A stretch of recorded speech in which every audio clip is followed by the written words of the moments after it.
네, 5장 작전 타임 2세트 돌격 종목 맞수 시작하겠습니다. 오늘도 재미있는 주제들 많이 담았으니까 저희와 함께 해주시고요. 첫 번째 주제로 바로 넘어가겠습니다. 최근 코로나 재확산 바람을 타고 제약 바이오 기업들의 주가가 연일 급등하고 있습니다. 여기에 전 세계적인 경기 침체 우려 속에도 이 성장 잠재력이 있는 산업이라는 점도 굉장히 매력적인데요. 가히 하반기 주도주라고 해도 과언이 아닌 제약 바이오 종목들 어떻게 접근을 해봐야 될지 두 분과 자세하게 이야기 나눠보겠습니다. 네, 저희가 준비한 화면을 먼저 좀 보도록 하겠습니다. 7월 달 상승률 상위 기업들을 높은 순서대로 10개 이렇게 줄을 세워봤는데요. 거래소와 코스닥 모두 6개 종목이 제약 바이오였습니다. 특히 일동홀딩스 같은 경우에는 한 달도 안 돼서 상승률이 100%에 달했습니다. 이런 종목들 갖고 계셨던 분들은 정말 노래를 부르셨을 것 같은데요. 두 분과 이야기 나눠보도록 하겠습니다.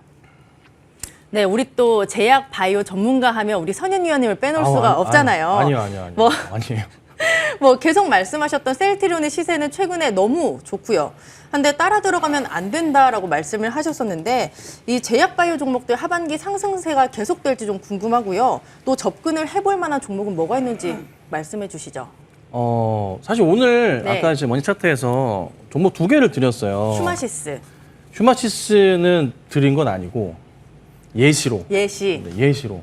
이게 주가 예측을 하고 있었어요. 계속 올라간다는 것 자체를. 차트에 답이 나오니까. 그래서 오늘도 급등을 아까 이 슈마시스를 오히려 따라 들어가셨나? 급등을 하고 있는데. 아까 3%대였는데 7%까지 오르네요. 급등을 하고 있는데.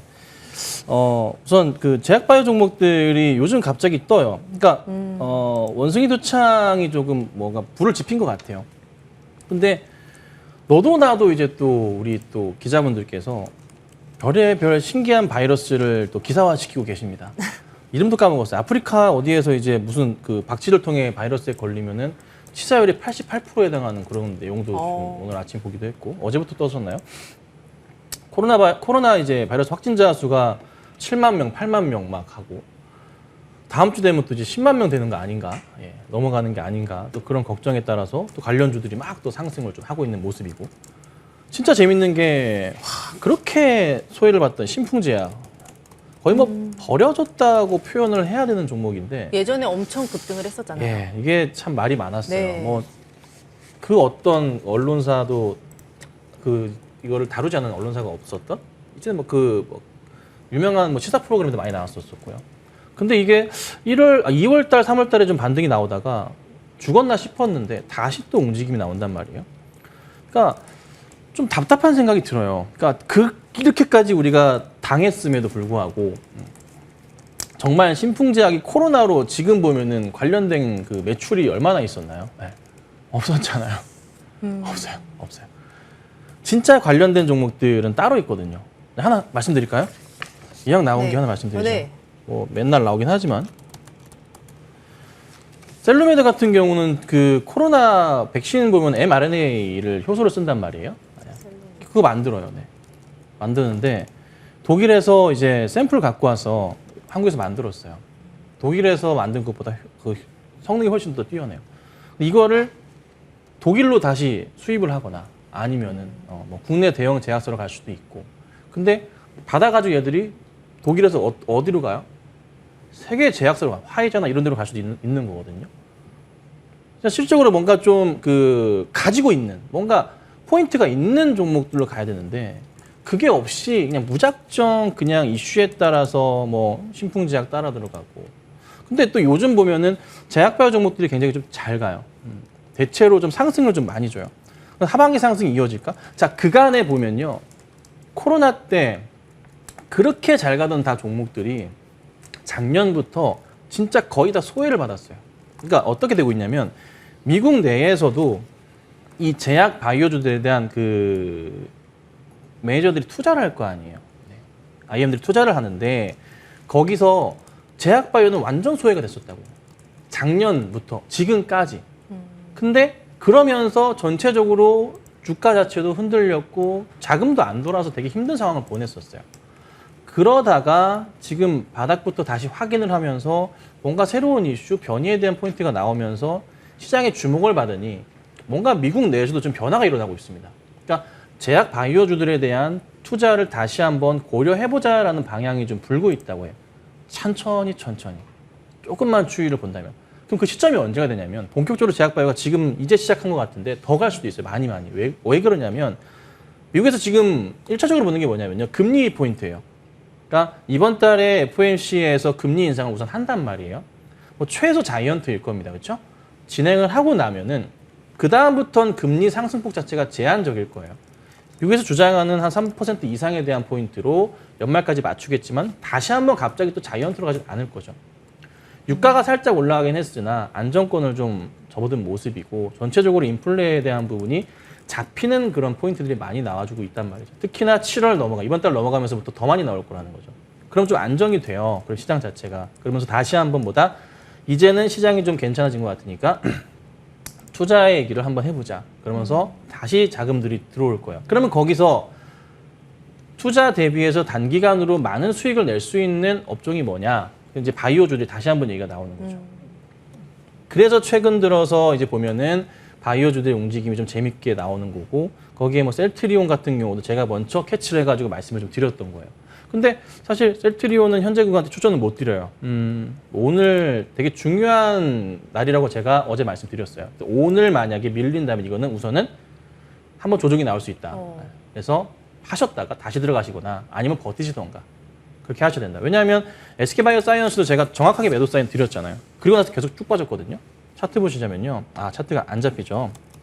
그냥 설명을 드려보자면 차트 한번 띄워주시면 제가 이 장대 음봉 때 매도 사인 드렸어요. 방송에서. 그리고 주르륵 다 밀려버렸습니다. 그러니까 흐름이 단기로 가더라도요. 조정은 항상 거치는데 이게 그 폭이 굉장히 좀 빨라요. 요즘엔. 특히나 이게 바이오사이언스가 코로나 관련을 먼저 움직였는데 그 외에 다른 종목들이 있죠. 많이 올라가는 거. 신품 같은 경우도 오늘 더 올라갈 것 같긴 하지만 추세 하락이 조만간 또 나올 수도 있거든요. 더 올라갔다가. 그래서 그런 부분은 굉장히 좀 염려가 되기 때문에 조심하셔야 됩니다. 그래서 우선은 바이오주들이 시장에서 조금 주목을 받기 시작한 건 맞아요. 움직임 자체가 원체 빠르다 보니까. 그래서 차분하게 지켜보시되 너무 급한 대응은 하시면 안 된다. 그리고 분명히 말씀드리지만 짧게 끝나진 않을 거다. 조금 이제 중기적 관점으로 보신다면은 재밌지 않을까. 그리고 경기 침체가 만약에 지속되는 이슈들이 시장에 더 번질 때는 그땐 다시 바이오주들이 경기 방어주 성향을 가지고 또 움직임이 있을 테니까요. 그래서 우선 좀 긍정적으로 보고 있습니다. 네, 개인들에게는 제약바이오가 정말 어려운 것 같아요. 제가 경제방송을 굉장히 많이 보는데 뭐 제약바이오 종목은 파이프라인을 살펴보고 성장성을 봐야 된다. 이런 어려운 말이 굉장히 많이 나오고 뭐 재무제표를 봐야 된다. 기사를 면밀하게 봐야 된다. 이런 얘기 나오는데 이렇게 기사가 나오고 나면 굉장히 늦더라고요. 우리 위원님. 사실 이게 재무제표도 중요한 그런 부분들인데 웬만한 기업들은 특히나 바이오 기업들 같은 경우는 적자가 좀 많아요. 그러니까 그만큼 이제 제약 바이오 쪽 섹터는 꿈을 먹고 사는 섹터다라고 얘기를 많이들 하는데요. 사실 이게 제약 바이오 섹터가 반등이 좀 나오고 있는 게 조금 겹치는 그런 부분들이 있어요. 우선적으로는 작년에 대부분의 제약 바이오 종목분들이 작년에 고점을 형성해주고 나서 1년은 넘게 거의 2년 가까이, 1년 반 정도 가격 조정을 좀 상당히 많이 받은 부분들이, 그러니까 결론은 많이 빠져있던 그런 상황들이고요. 두 번째는 이제 바닥을 치고 움직이는 그런 모습들이 좀 나왔던 부분들이 최근 들어서 이제 탄력이 좀 더 생기는 그런 부분들이 코로나에 대한 부분들이 다시 또 부각이 되는 그런 모습들이 좀 나오면서 관련주들의 종목군들이 좀 탄력적으로 움직여주는 그런 모습들이 좀 나오고 있는 것 같고, 그리고 또 하나는 이제 개별적인 이슈, 그러니까 무상증자라든가 이런 부분들 때문에 종목군들이 쭉 움직이는 그런 사항들인데, 대체적으로 보게 되면 저 또한 마찬가지로 이 기업이 왜 올랐지? 라는 것들을 올라가고 나서야 이렇게 찾아보는 그런 부분들이 있어요. 근데 이제 제약바이오 기업들 같은 경우는 임상에 대한 부분들을 좀 봐야 되는데, 사실 전임상이나 뭐 일상 뭐 이 정도까지는 그렇게 크게 중요한 그런 부분들은 아닌 것 같아요. 2상 내지는 3상 정도는 돼야 이제 좀 가시적인 효과가 나거나 뭐 기술을 판다거나 뭐 완전체를 만들어서 신약을 만든다거나 그런 부분들은 적어도 이상은 좀 돼야 되는 그런 사항들이기 때문에 그런 어떤 파이프라인이 있는가를 좀 살펴봐야 되지 않을까라고 좀 보여지고요. 사실 많이 빠져있던 그런 사항들이기 때문에 어느 정도 중기적인 되돌림에 대한 현상이 아닌가라고 좀 개인적으로는 좀 생각을 하고 있습니다. 거기에다가 코로나 확진자 수가 계속 늘어나고 있는 그런 상황들이죠. 어제 보니까 7만 명 넘어섰더라고요. 맞아요. 그러다 보니까 이제 그 전부터 관련주들이 움직여주는 그런 모습들을 좀 보여주고 있는데, 사실 추격 매수를 하기에는 이격이 좀 많이 떨어져 있는 그런 부분들이 있어요. 그러니까 지금 이 토론을 했을 때에 얘기했던 제약바이오 쪽 섹터들을 얘기를 했던 그런 부분들도 좀 있었었는데, 그런 부분들을 좀 예상을 하고서 좀 매수를 하는 게 조금 더 좋지 않을까, 그렇게 좀 보고 있는데요. 사실 그 코로나 확진자가 좀 많아지면 대부분 다 해열제나 이런 분들 처방을 해준단 말이에요. 네. 근데 지금 과거에 지금 몇몇 제약사들 같은 경우는 해열제를 좀 만드는데 코로나 확진자가 확 줄어들면서 공장의 가동도 확 줄여버렸었어요. 근데 유일하게 한 기업은 확진자가 좀 늘어날 것이다라고 예상을 해서 그 가동률을 줄이지 않고 계속까지 유지를 했던 기업이 있었어요. 그게 대원제약이었었어요. 대원제약. 대원제약도 이 프로그램 통해서 좀 말씀을 드렸던 부분들인데 15,000원 뭐 그 정도 자리대에 좀 말씀을 드렸을 거예요. 대원제약의 콜대원판에는 그렇죠. 콜대원 부분들인데 얼추 좀 올라가는 그런 모습들 좀 보였던 그런 상황들이고, 그러면 어찌됐든 감기약에 대한 부분들 수요는 계속적으로 늘어날 수밖에 없어요. 지금 신문 보니까 뭐 30만 명, 35만 명? 맞아요. 뭐 그 정도 좀 예상을 한다라고 좀 얘기가 나오게 되면 당연히 진단키트에 대한 수요는 좀 나올 거고, 뭐 진단키트에 대한 수요라든가 이런 부분들은 크게 문제가 되진 않는다라고 얘기는 했는데, 오늘 아침 신문에 보니까 품귀 현상이라는 그런 얘기들이 좀 있더라고요. 그럼 결국은 거기에 따른 진단키트에 대한 수요는 마찬가지로 좀 늘어날 거예요. 그렇게 되면 대원제약도 마찬가지로, 혹은 감기약을 만드는 기업들 같은 경우는 단기적으로나마 어찌 보면 단기적인 부분들이 안 될 수도 있어요. 왜냐하면 예상 시기를 9월 달 정도부터 늘어날 것이다라고 얘기를 했는데 한 분기 먼저 빨리 와버렸단 말이에요. 그럼 그만큼 수요도 좀 늘어날 수 있는 그런 부분들이니까 감기약을 만드는 그런 기업들도 좀 봐야 되지 않을까 싶어요. 뭐 대원제약도 마찬가지일 거고, 한미약품도 마찬가지로 감기약을 만들어요.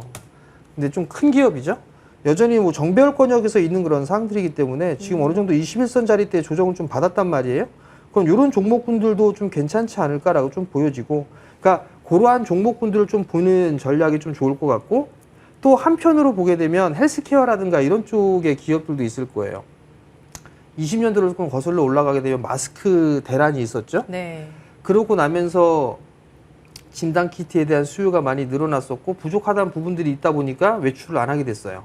그러면서 계속 잘 판매가 됐던 부분들이 건강식품에 대한 수요가 좀 상당히 많이 늘어났거든요. 네. 그러면 순환매적인 관점으로 보게 되면 건강식품 관련돼 있는 그런 종목군들도 한 번쯤에 순환매는 좀 나올 수가 있을 거예요. 그리고 또 하나는 확진자 수가 많이 늘어나고 중증 환자가 늘어나는 그런 모습들이 나오면서 했던 게 음압 관련주들이 좀 많이 움직였었단 말이에요. 음압병실. 그렇죠. 네. 거기에 따른 관련주들이 또 순환매가 좀 나올 거고, 그렇게 되게 되면 또 비대면 쪽에 있어서 하니까 원격 진료에 대한 게들, 그런 기업도 오늘 움직였더라고요. 그럼 밑에 순환매를 좀 노리는 거죠. 그러한 부분들을 이렇게 놓고서 종목군들 좀 분산시키는 게 낫고, 그다음에 내가 만약에 그냥 나는 할 거다라고 하게 되면 임상이라든가 실적이라든가 이런 부분들을 좀 체크를 해서 종목을 좀 보는 게 좋지 않을까. 그러면 결국은 뭐 그냥 일반적인 이슈나 이런 부분들을 좀 보게 된다라면 일양약품 같은 게도 괜찮아요. 일양약품 같은 경우도 실적이라든가 이런 부분들은 상당히 좀 괜찮거든요.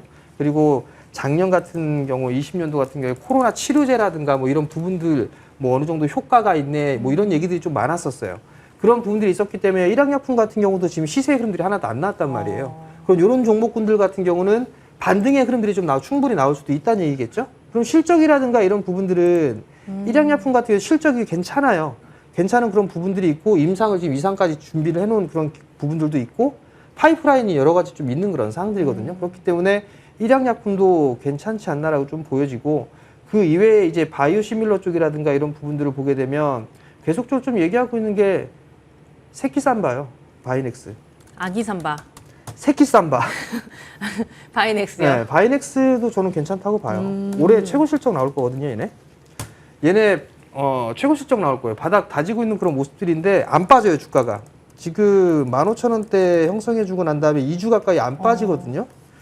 1분기가 얘네가 최저 실적으로 좀 나오게 될 거예요. 그러면 15,000원대 거래가 좀 되고 있는데, 이것도 저 아래 밑에서 좀 말씀을 드렸는데 이 친구가 올해 최고 실적이 좀 나올 거고 사업이 지금 잘 되고 있어요. 신규로 지금 신규적으로 사업을 준비를 하고 있는 것도 있고 증설도 준비를 하고 있고 케미칼 사업 쪽은 이미 증설을 진행하고 있는 그런 사항들이고 거기에다 또 관계하게 원료를 좀 만든단 말이에요. 그런 부분들이 있기 때문에 충분히 좀 수혜를 받을 수가 있는 거고 또 하나는 하반기 때 기대가 되는 게 바이넥스가 작년 말인가 셀트리온 쪽하고 협력 관계를 좀 맺은 부분들이 있어요. 제조 부분들에 있어서 바이넥스에 좀 넘겨주고 그런 부분들이 있는데 실적을 보더라도 실적이 계속 늘어나요.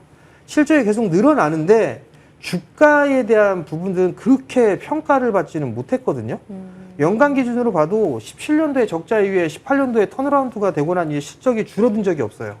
하긴 작년에 조금 줄어들었어요. 그러고 나서 올해는 이제 100억대, 160억대까지 보였다가 올해부터는 200억이 넘어가는 이익을, 영업이익을 좀 기록할 것으로 예상을 하고 있거든요. 그만큼 증설에 대한 효과가 좀 나오는 거고 바이오 쪽 같은 경우도 증설을 예상을 하고 있는 그런 사항들이기 때문에 이런 기업들 같은 경우는 번외적인 종목군들로 실적주로 형태로 보고 분할로 좀 접근을 해봐도 좋지 않을까. 그렇게 좀 이렇게 나눠가지고 좀 보시면 나눠서. 좋지 않을까 싶습니다. 네, 저희가 제약바이오 얘기를 하다 보니까 유튜브에서도 여러 가지 이야기가 있었는데 지금 바이오는 믿을만 하지 않다, 현혹되지 마세요라고 하시는 분들이 계세요. 사실 제약바이오 같은 경우는 급등락이 정말 어마무시하기 때문에 개인들이 접근하기 굉장히 어려운 섹터인데 그래도 뚜렷한 모멘텀이 있는 종목들은 괜찮지 않을까 싶거든요. 이게 그 현혹되는 시점이 있죠. 주가가 막 오를 때. 항상 그렇잖아요. 네. 이 현혹되는 시점 때문에 그래요. 딴 게 아니라 처음에 이제 제약바이오 종목들 이슈를 볼 때 이제 이슈는 분명히 있지만 오르지 않은 종목들이 있어요. 오늘도 제가 그 머니차트 얘기할 때 제약바이오 종목들이 대다수였어요. 네. 뭐 휴원스도 말씀을 드렸고 삼천단 제약도 말씀을 좀 드렸죠. 두 종목이 이제 제약바이오 종목인데 그 두 종목 보면 완전 바닥에 있어요. 실적도 튼튼해요. 네.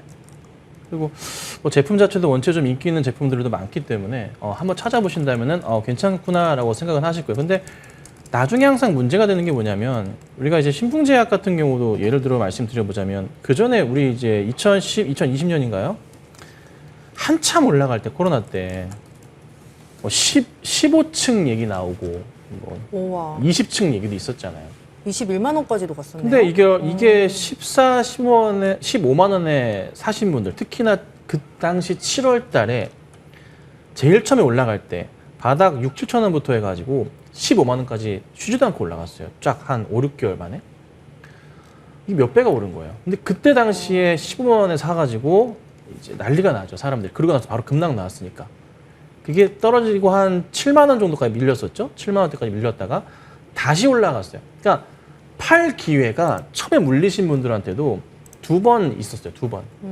그리고 나서 몇 개월 뒤에 다시 21만 원까지 갔었고 다시 밀렸다가 다시 20만 원까지 갔어요. 그런데도 안 파시잖아요. 사실 보통 많이들 그러신 분들이 많아요.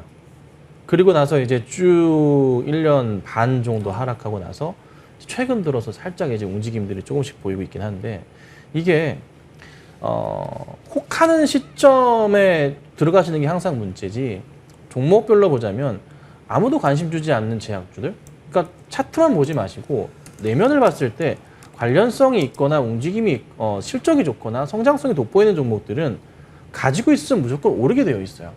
어떤 특정한 이슈가 터질 수 있다면요. 파이프라인 하는데 그 사업보고서 들어가시면요. 제약바이오주들 파이프라인 다 나옵니다. 사업보고서에 다 싹 나와요. 그게 언제 지금 어디까지 진행이 됐고 뭐 어떤 계획을 갖고 있고 파이프라인마다 다 나옵니다. 그래서 이거를 라이센싱 아웃을 할 것인가 아니면 진행을 할 것인가 이게 이제 임상 어디에 있고 뭐 이제 뭐 미국 임상인지 국내 임상 이런 내용들이 다 사업보고서에 올라와 있거든요. 그래서 종목을 보신다면은 들어가셔가지고 한번 살펴보세요. 그리고 이게 과연 얼마나 걸릴까? 자, 우선 말씀드리자면은 일상을 하는데 기간이 별로 안 걸립니다. 6개월 내로 끝납니다. 이상을 진행하는데 보통 한 1, 2년 정도 보시면 되고요. 3상이 문제예요. 3상을 하는데 길게 보면 3년, 4년까지도 걸립니다. 왜냐하면 자금 투입이 원체 많이 되기 때문이에요. 특히나 3상을 글로벌 신약으로 3상을 하게 될 경우에 비용이 적게 1,000억 정도 가까이 들어갑니다. 좀 싸게 한다 싶으면 약에 따라 다르지만 최소 500억, 1,000억, 2,000억, 3,000억이 들어가요. 그러니까 우리나라 기업들이 특히나 우리나라 작은 코스닥 기업들이 신약을 개발해가지고 이 임상 이상까지는 어떻게 해보겠는데 효과를 증명했는데 3상부터는 원체 많은 사람을 대줘야 되니까 할 수가 없는 거예요. 현실적으로. 그렇다 보니 이걸 뭐예요? 라이센싱 아웃을 통해서 넘기는 거죠. 해외 대형 제약사 쪽으로 파는 거예요. 기술을 파는 겁니다. 이게 보통 이제 우리나라가 많이 이제 겪어왔었던 그런 흐름들인데 그게 근데 계속 될 거예요, 한동안. 그래서 우리나라에서는 방향을 어떻게 잡았냐? 대기업 쪽에서 어떻게 잡았죠? CDMO를 갖고 와, 우리가 만들어 줄게. 우리는 기술력은 있어. 우리나라 그리고 깨끗하게 잘 만들어. 가격도 괜찮아. 아시잖아요. 우리나라 삼성 바이오로직스, SK바이오사이언스 다 그런 상황이거든요. 그리고 뭐 합니까? 제네릭 쪽으로 가죠. 네. 복사 약을 제네릭 의약품 쪽으로 가서 판매가 늘어서 성공한 기업이 셀트리온이 되는 거고. 그 삼성은 찍어주는 걸로 간 거고. 네. SK바이오사 같은 경우에는 그래도 신약을 조금 개발하는 쪽 방향을 좀 잡기도 했고. 네. 큰 틀은 이런 거죠. 그래서 이런 쪽 위주로 해서 보는 게 오히려 좀 나을 수도 있고. 그래서 전체 큰 흐름에서의 고민을 해볼 때 국내 우리나라 시장은 어떤 시장인지를 파악을 하신다면은 특정 신약으로 올라갈 수는 있겠지만 진짜 크게 안정적으로 간다면 대형 쪽에서 뭐 삼성 바이오로직스나 셀트리온이나 SK바이오사이언스가 움직이는 흐름들이 또 지속될 가능성은 높지 않나. 뭐 다른 코스닥 기업들 진행은 하지만 결국 뭐가 된다? 라이센싱 아웃을 통해서 자금 마련할 수밖에 없거든요. 그리고 제가 일전에 말씀드린 게 뭐냐면 지금 작년 11월까지 해서 이제 전환사채 발행들이 굉장히 좀 활발했었어요. 그리고 뚝 끊겼다가 조금씩 이어지고 있는데 리피싱 조항 자체가 바뀌어서 그래요. 그러니까 하향 리피싱을 하더라도 다시 상향을 시켜야 되는 조항이 이제 새로 신설이 돼가지고 전환사채 매력도가 상당히 좀 떨어졌어요. 근데 그래도 어찌됐던 이 원금에 대한 거의 이제 보장 느낌으로 전환사채가 상환 신청을 할 수 있다 보니까 뭐 돈으로 다시 돌려받을 수가 있잖아요. 그래서 많은 기관들, 특히나 기업들이, 코스닥 기업들이 올 하반기에는 지금 자금난에 시달렸기 때문에 경기 침체로 인한 부분과 실적에 대한 우려감 때문에 상당히 발행을 많이 할 거예요. 그래서 뭘 보셔야 된다? 오버행 이슈 꼭 체크하셔야 돼요. 제약바이오주들은 특히나 체크하셔야 돼요. 그거 어디 나옵니까? 사업보고서에 자본금 변동사항표에 다 나옵니다. 그래서 들어가셔가지고 체크하시고 꼭 살펴보셔야 되지 않을까 이렇게 좀 정리해드리겠습니다. 네, 이렇게 첫 번째 주제로 제약바이오 이야기까지 나눠봤습니다. 참고해 보시길 바라고요. 두 번째 주제로 넘어가겠습니다. 블룸버그 통신의 보도에 따르면 애플이 경기 침체에 대응하기 위해 채용 속도를 늦추고 지출도 줄일 계획이라고 전해졌습니다. 애플이 긴축에 나섰다라는 소식에 주가는 2% 하락했고 시장의 투자 심리도 크게 위축됐습니다. 다만 애플이 9월 아이폰 14를 공개할 것으로 알려지면서 시장이 어떻게 반응을 할지가 포인트가 되겠습니다. 아이폰 관련주들 굉장히 많은데도 전망을 알아보도록 할게요. 우리 전문가님, 정재훈 전문가님. 네.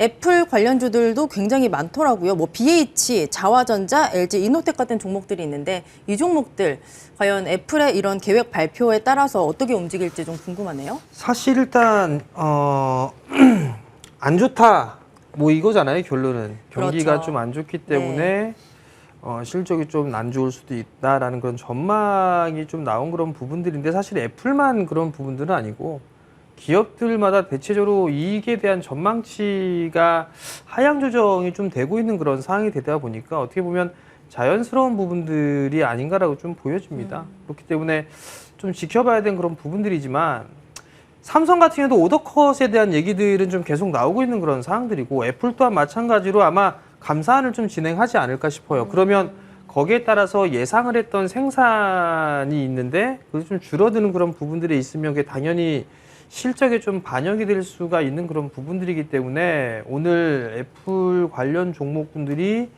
조금 밀리는 그런 모습들을 좀 보이는데 사실 애플 쪽에 있어서 최대로 수혜를 받고 있는 그런 기업으로 꼽으라고 하게 되면 LG 이노텍을 좀 꼽을 수가 있어요. 여러 가지 이슈로 좀 움직여주는 그런 모습들을 좀 보여주고 있는데 LG 이노텍은 좀 조심하셔야 될 것 같아요. 기술적인 흐름을 좀 보게 되면 5월 달에 40만 원대, 41만 원대 고점을 형성해주고 지금 조금 밀리고 있는데 이거 여차 싶으면 40만 원, 30만 원 깰 수도 있어 보이는 차트거든요. 그렇기 때문에 지금 접근을 해보려고 하시는 분들이라면 정말 손절 짧게 보시는 게 좀 좋을 것 같고 그렇지가 않다면 나중에 바닥을 확인하고 좀 보는 게 좋지 않을까 좀 그렇게 좀 말씀을 드리고 싶어요. 사실 LG로텍에 있어서의 관심은 좀 되게 많을 거예요. 뭐 애플카에 대한 이슈도 있고 그다음에 뭐 여러 가지 좀 이슈들이 있어서 상승을 했던 그런 부분들이기 때문에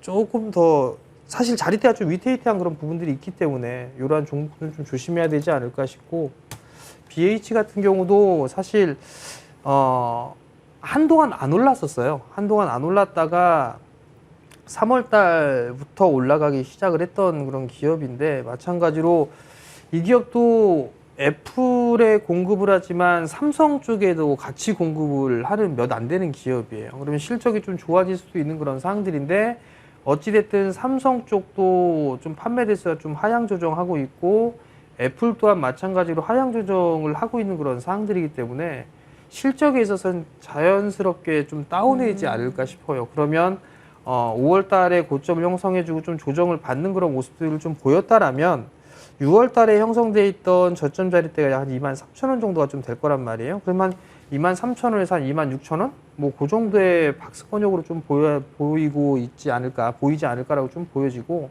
뭐 자화전자나 이런 분들은 카메라 모듈 쪽이라든가 이런 기업들이 있는데 그런 기업들 같은 경우는 이미 주가는 선반영이 좀 되어 있는 상황이잖아요. LG에너텍 같은 경우는 많이 올랐어요. 많이 올라갔던 네. 상태에서 조정을 받는 그런 상황들이고 자화전자 같은 경우는 올랐다가 깊숙하게 먼저 빠졌어요. 먼저 빠졌기 때문에 반등 구간으로 좀 들어가는 그런 상황들이거든요. 그러면 이건 좀 따져봐야 될 것 같아요. 어떤 큰 더 모멘텀 거리가 있거나 예를 들어 자율주행 쪽에 진출을 한다거나 거기서 뭐 납품을 더 늘린다거나 그런 식으로 해서 실적에 대한 부분들 전망치나 이거 부분들을 흡족해 줄 수가 있다라면 뭐 만족을 해준다라면 주가는 좀 괜찮을 그런 부분들이 있겠지만 그렇지가 않다라면 그래도 일단은 조금 가미기 된 만큼 어느 정도 좀 매물 소화는 좀 진행해야 되지 않을까 그렇게 좀 예상을 하고 있습니다. 뭐 이에 대해서 여러 가지 분석들이 있었는데 이제 신제품으로 반등을 기대하기는 어렵다라는 분석도 있었고 하반기 중국 시장이 정상화가 되면 괜찮아질 것이다라는 얘기도 있었어요. 중국 시장은 어떻게 생각을 하세요? 중국 시장 사실 애플 판매가 좀 많이 늘어나고 있는 그런 네. 사항들인데 예전에 그 중국 쪽에서 하고 있는 게 제로 코로나 정책하면서 막 봉쇄하고 막 네. 했었잖아요. 지금도 막 그런 얘기 나오는데 과연 봉쇄가 될까? 저는 사실 그 생각이 좀 들거든요. 봉쇄는 안 되시, 그 제로 코로나는 안 될 안 것 되죠. 같아요. 봉쇄가 아니라 제로 코로나는 안 될 거기 때문에 이 봉쇄가 한다고 하더라도 좀 한계가 있지 않을까 뭐 그렇게 좀 생각을 하고 있고요. 그러면 거기에 따라서 봉쇄를 하거나 하게 된다면 나름대로 이 판매에 대한 대수라든가 이런 부분들은 위축될 수밖에 없지 않을까라고 좀 생각을 하고 있고요. 그리고 중국 쪽에서도 애플이 발을 뺄 수는 없는 그런 상황이지만 뭐 미국 쪽하고 중국 쪽하고는 계속적으로 좀 다툼을 좀 하고 있는 그런 상황이 되다 보니까 그래도 어느 정도는 조금 피해를 볼 수도 있지 않을까 저는 그렇게 좀 생각을 하고 있고 네. 삼성 또한 마찬가지인 것 같아요. 삼성도 마찬가지로 폴더블 폰 나와서 좀 잘 나가고 있는 그런 상황들인데 중국 쪽에만 힘을 못 쓰고 있는 그런 상황이거든요. 그리고 기대감도 나와주고 있는 그런 상황이지만 폴더블 폰 자체적으로도 조금 생산 대수를 좀 줄였어요. 그러다 보니까 삼성 쪽에 있는 뭐 폴더블 관련주들이라든가 이런 기업들까지도 좀 밀려 내려오는 그런 모습들 좀 보였었거든요. 그러면 이게 결국은 한 기업 때문에 그런 부분들이 아니라 전반적인 이 지금 경기가 안 좋다 보니까 계속적으로 좀 하향 조정이 되고 있는 그런 진행 단계다라고 좀 보셔야 될 것 같아요. 그렇기 때문에 지금 구간에서는 딱 그 이슈로 인해서 만약에 급락이 나오거나 하게 된다면 단기적으로 받아볼 수는 있을 것 같아요. 왜냐하면 실적이 하향 조정이 되는 그런 부분들, 뭐 침체가 되는 그런 부분들, 이런 부분들은 어느 정도 좀 반영이 됐던 그런 부분들이기 때문에 단기적으로 좀 받아볼 수는 있겠습니다만 여기서 확 바로 돌아서는 부분들보다도 기간 조정 형태의 좀 모습을 보여줘야 되는 그런 부분들이기 때문에 단기적인 트레이딩 관점으로는 접근 가능하되 긴 관점으로는 좀 관망을 하면 좀 지켜보는 뭐 그런 전략이 좀 좋을 것 같습니다. 네, 애플이 아이폰 14를 공개한다라고 알려졌는데 지금 삼성도 비슷한 시기에 갤럭시 Z 폴드 플립을 출시한다라고 합니다. 이에 따라 뭐 갤럭시 관련주들, 애플 관련주들 좀 나뉘어 있는 느낌이거든요. 저는 갤럭시 관련주들 뭐 세경 하이테크, 파인테크닉스 같은 힌지, PCB 이쪽도 괜찮은 것 같고 뭐 지금 말씀하셨던 애플 관련주들, LG 이노텍, 자화전자, BH 이런 종목들도 지금 접근 괜찮은 것 같은데 우리 김선인 위원님 어떻게 생각하세요?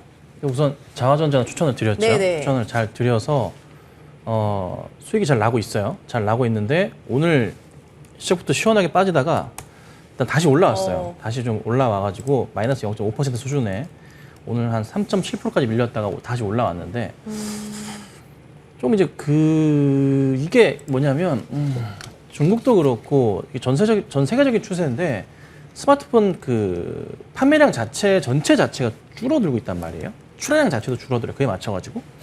그런데 그 중에서 그래도 애플 같은 경우가 점유율을 최상을 이제 1위를 차지하고 있잖아요.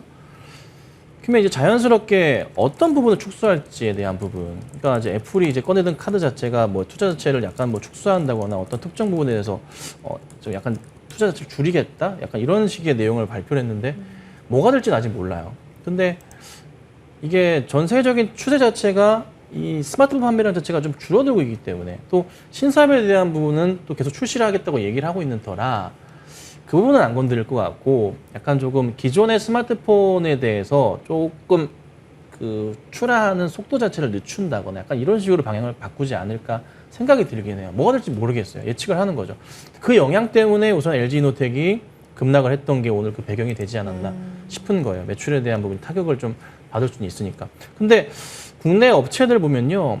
아이폰 14 관련한 이제 부품주들 다 보면 LG부터 삼성 디스플레이부터 해가지고 뭐 자화전자, 전기, BH, 하이비전 안 끼는 회사가 없어요. 삼성과 LG 다 들어갑니다. 하청들 쭉 다 진행하거든요. 그래서 매출 확대 포인트는 어찌 됐든 나오긴 나오는데 아주 약간 미세한 흐름이라 저는 사실 당장의 큰 걱정은 좀 하지 않으시는 게 낫지 않나 싶고 이게 경기 침체에 따라서 미리 준비를 하긴 하지만 만약 시장을 막상 까봤을 때 그리고 금리가 인상되더라도 시장 자체의 큰 제조업 지표 자체들이 영향 자체가 7월과 8월 달에 제한적으로 올라와 준다면 유가가 하락한다면 더 올라올 수 있거든요.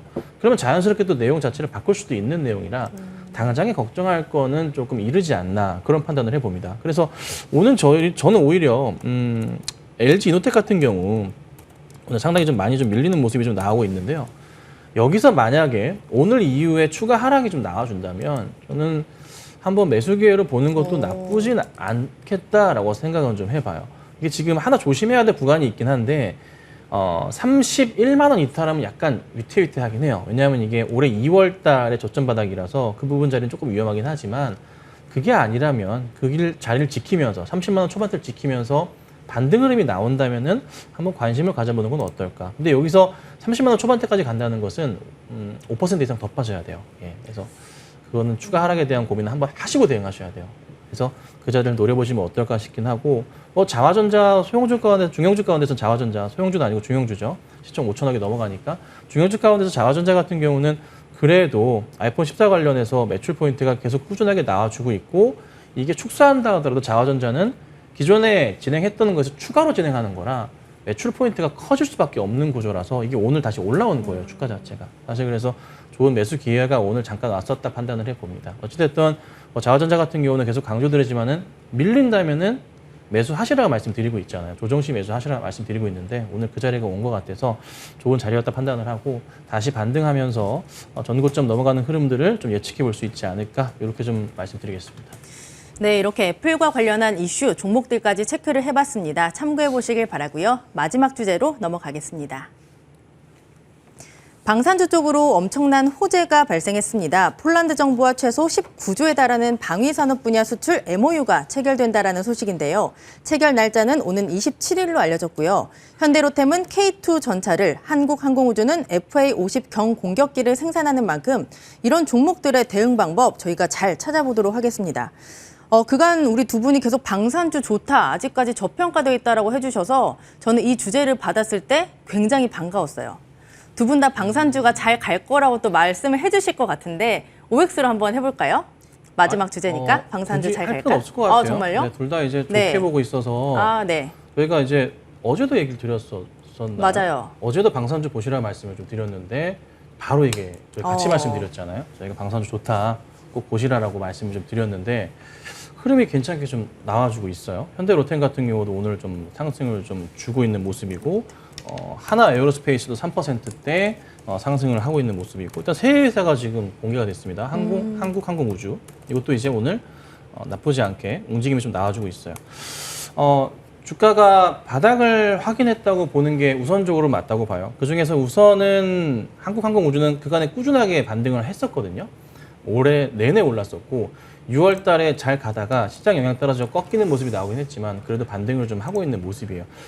그리고 현대로템 같은 경우에도 탱크 잘 만듭니다. 네, 추가적인 상승 흐름 좀 나와주면서 바닥을 거의 뭐 쓰리바닥이라 표현을 할게요. 그 바닥 확인하면서 올라가는, 사실 현대로템도 제가 머니 차트로 준비를 좀 하고 있었는데 먼저 좀 올라가는 모습이 좀 나와주네요. 이게 왜 우리나라가 이렇게 수혜를 받는지에 대한 큰 얘기를 드리자면, 이게 일전에도 말씀을 드렸어요. 미국 내에서, 유럽에서 이제 미국의 무기를 사용하려고 진행을 좀 하는 포인트가 있고, 유럽 내에서의 거의 상당수 중요 국가들이 다 국방비를 증액하고 있습니다. 네. 러시아와 이 우크라이나의 이 전쟁을 시작으로 해서 이게 좀 압박 자체가 좀 달라진 거죠. 그러니까 뭔가 어떻게든 러시아를 좀 압박하는 조금 흐름을 좀 만들어내야 된다는 거예요. 그러니까 에너지 정책 자체도 너무 힘들기 때문에, 힘들지만서도 이 국방비를 끌어올린다는 것은 굉장히 중요하죠. 근데 거기에 맞춰서 빠르게 대량의 무기를 어디서 구해야 된단 말이에요. 어디서 구합니까? 우리나라밖에 없어요. 제가 저번에 말씀드렸습니다. 유럽은요, 이게 대규모 양산을 하기 쉽지 않아요. 네. 근데 우리나라는 찍어내던 탱크를 만들어냅니다. 쫙쫙쫙쫙쫙. 굉장히 빨리 만들거든요. 그리고 성능 좋고 가격도 굉장히 쌉니다. 가성비가 완전 갑인 나라가 우리나라예요. 그러니까 뭔가 모르게 그 제약바이오에도 제네릭 쪽도 굉장히 특화되어 있는 나라기도 한데, 뭐 CDMO도 마찬가지지만 이 방산 쪽으로도 보면요, 손재주가 뛰어난지는 네, 확실히 뛰어나긴 하죠. 뭐 그런 이유인지 모르겠으나 어쨌든 굉장히 빠르게 양산을 찍어내는 스타일로 갑니다. 그게 또 빠르게 만들어 성능이 이상 아니고 그것도 아니고 너무 좋아요. 그래서 아마 주목을 받아서 이게 시작으로 해서 한동안 유럽 쪽에서의 우리나라 이 방산 관련 제품들이 계속적으로 판매가 이루어질 수도 있을 것 같아요. 그래서 아마 두축이 되지 않을까. 유럽 쪽에서 미국 쪽의 물건을 수입하고 또 우리나라 쪽도 수입하면서 이런 식으로 아마 한동안 가지 않을까. 그래서 한동안은 아마 방산주들은 계속적으로 올라갈 것 같고요. 실적이 올해 사상 최대 실적들이 나오는 회사들이 생길 것 같아요. 어떤 회사가 생길지 모르겠으나 우선 세 종목으로 현대로템이나 한국항공우주나 하나에어로스페이스 같은 경우에는 계속 관심권에 두시고 대응을 하시는 게 좋지 않을까. 그리고 그 중에서 그래도 저는 추천을 좀 드려보자면 뭐 하나에어로스페이스 아니면 현대로템이 낫지 않을까. 한국항공우주는 좋긴 하지만 수주 금액 자체도 좀 작고요. 너무 많이 오른 상황이라 이 두 종목을 한번 저는 선택해 보도록 하겠습니다. 네, 그럼 우리 방산주 전문가 정지현 위원님. 저 전문 아니에요. 하나씩 이제 만들어드렸어요. 이제 제약바이오 전문가, 우리 방산주 전문가. 지금 언급되는 게 현대로템, 한화디펜스, 한국항공우주가 있어요. 이 종목들을 중심으로 접근을 해봐야 될지, 아니면 낙수 효과를 받을 수 있는 좀 작은 업체들 쪽으로 접근을 해봐야 될지 좀 고민이 되고, 또 한화디펜스가 상장된 종목이 아니잖아요. 그렇죠. 그러면 한화 쪽을 좀 봐야 될까요? 하나 얘기할 때 승질 나려고 하는데 안 하려고 했는데 빼놓을 수가 없을 것 같아서. 우선 이게 네. 그 폴란드 쪽하고 패키지 형태로 일단 상품을 사간다 뭐 이런 소식이 어제 좀 전해졌었어요. 근데 이게 본계약은 아니고 MOU 체결인데 대부분 아마 이게 MOU보다도 좀 구체적인 계약으로 좀 되지 않을까라고 좀 보여지는데 K2전차하고 FA50하고 그다음에 레드백 장갑차 쪽인데 각각 이제 현대로템하고 한국항공우주하고 한화에어로스페이스 쪽에서 이제 각각 수주를 좀 받게 될 그런 상황인데 기사를 보게 되면 27일경에 체결을 네. 할 거다라는 그런 얘기가 있어요. 좀 다음 주로 좀 볼 수가 있을 것 같은데 우선 그때까지도 계속적으로 이어질 가능성은 좀 있지 않나라고 좀 보여져요. 그러면 뭐 하나에어로스페이스, 현대로템, 한국항공우주 뭐 요 세 기업만 보는 부분들이 아니라 LIG 넥선도 좀 봐야 될 것 같고 그다음에 풍산이라는 기업도 같이 봐야 될 거예요. 미사일 만드는 회사죠. 그렇죠. 그런 부분들도 있는 그런 사항들인데 사실 이게 단기적인 이슈로 끝난다라면 매도를 하고 나와야 되겠죠. 그러니까 소문에 사서 뉴스에 팔아라라는 형태로 네. 좀 볼 수가 있을 것 같은데 이번에 방산 쪽은 전 세계에서 유일하게 방산 쪽에 신경을 계속 쓸 수밖에 없고 오랜 시간 계속 기술이나 기술 노하우를 축적해 나가고 발전시킨 나라가 거의 없어요. 뭐 미국이나 뭐 선진시장 몇몇 개 빼고는 대부분의 나라들 자체가 그런 부분들이 없는데 한국은 좀 불안하게 안타깝게도 유일하게 분단 국가잖아요. 그렇기 때문에 방위산업 쪽에서는 집중을 할 수밖에 없는 그런 상황이에요. 그리고 이제 시간이 제가 연말 정도가 되게 되면 계속적으로 입찰이라든가 이런 계획들이 좀 남아 있어요. K2 전차도 그렇고, 그 다음에 호주 쪽에 또 레드백에 대한 부분들도 있는 그런 사항들이고, 거기에 대한 부분도 있는 상황뿐만 아니라 전쟁을 통해서 이제 자주국방이라는 얘기들이 좀 계속적으로 나와주고 있는 그런 상황들이고, 그러다 보니까 우리나라의 방산업체들 같은 경우는 여전히 좀 더 긴 관점으로 봐야 되지 않을까라고 좀 보여지고요. LIG 넥슨 여기서 쏙 빠졌어요. 그러게요. 미사일이나 천궁이나 뭐 이런 쪽 미사일을 좀 담당을 하고 있고 그런 부분들인데, LIG 넥슨 같은 경우는 림팩 얼마 전에 끝난 림팩 훈련에서도 비궁이라는 로켓을 좀 선보인 그런 상황이거든요.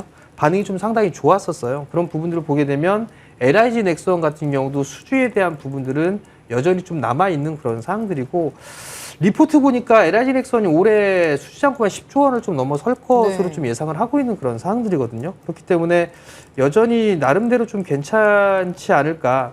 국내에 이제 상장되어 있는 대형주들, 뭐 LIG 넥슨, 한국항공우주, 한화에어로스페이스, 현대로템, 그다음에 지금 아예 올라가지 못한 풍산, 이런 기업들 같은 경우는 여전히 좀 봐야 되지 않을까라고 좀 보여지고요. 처음에는 계속 무기에 대한 얘기들이 좀 많았었는데 이제는 탄약이 부족하다라는 그런 얘기들도 좀 있어요.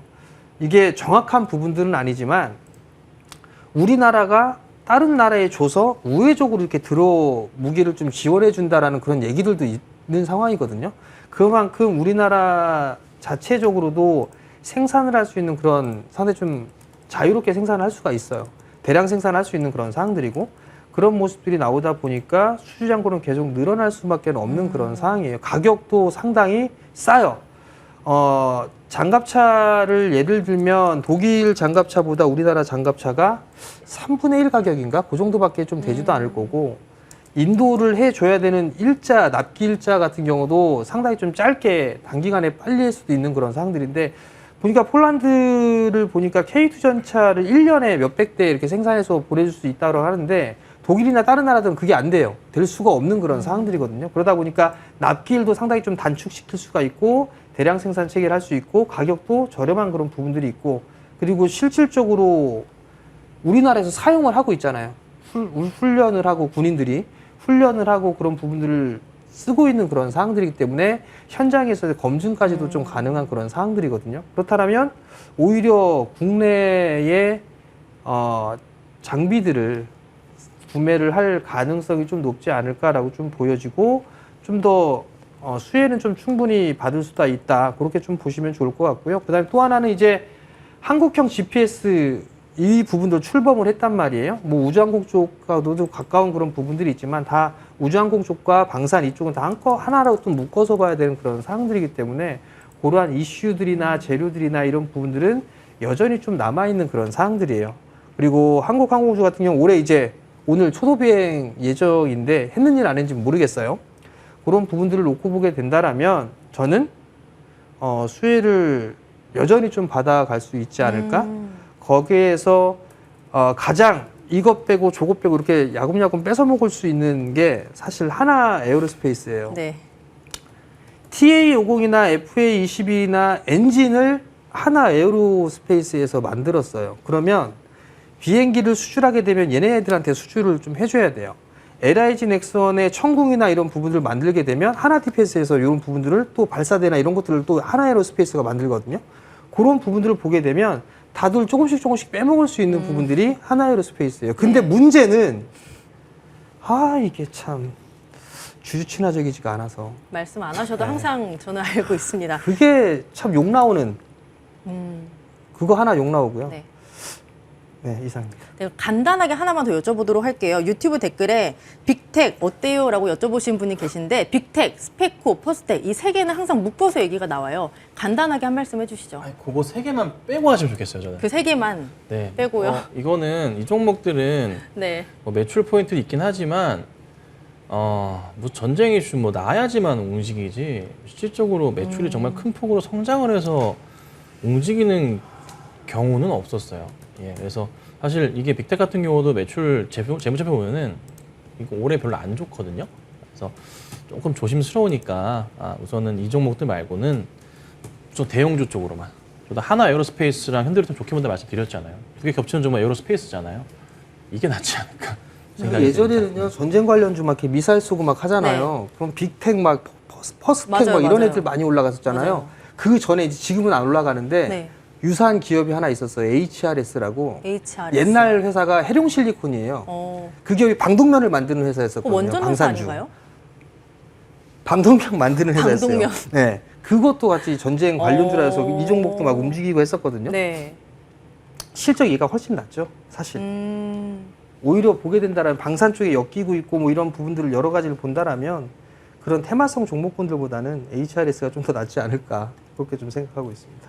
네, 이렇게 2세트는 여기서 마치도록 하겠습니다. 잠시 뒤 허반석 위원의 작전 리포트 준비되어 있으니까 끝까지 함께해 주시고요.